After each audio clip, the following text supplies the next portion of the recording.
Hello everyone, তো আজ হচ্ছে মেলার দ্বিতীয় দিন, তাই সন্ধ্যের দিকে রেডি হয়ে গেছি ভাইপোকে নিয়ে মেলা দেখতে যাওয়ার জন্য। তো এদিকে ভাইপোকে জিজ্ঞাসা করছি যে মেলাতে আমাকে কি কিনে দিবা, ব্যাগটা নিয়েছো তো? ও বললো আইসক্রিম কিনে দেবো। আর এই দেখো রাস্তা দিয়ে হাঁটছে, আর বাড়ির কাছেই মেলা। তো আজকে হচ্ছে দ্বিতীয় দিন মেলার, আর কালকে হবে মেলা। তো কালকে দিনটা থাকবে, তারপরে উঠে যাবে।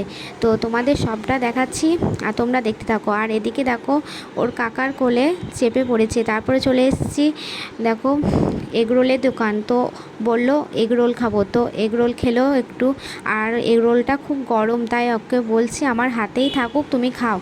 তো খেতে পারছে না, এতটাই গরম ছিল। তারপরে এদিকে চলে এসেছি একটা খেলনার দোকানে। তো ভাইপো একটা খেলনা নিল, আর ওর তো খেলনা কেনার শেষ নেই।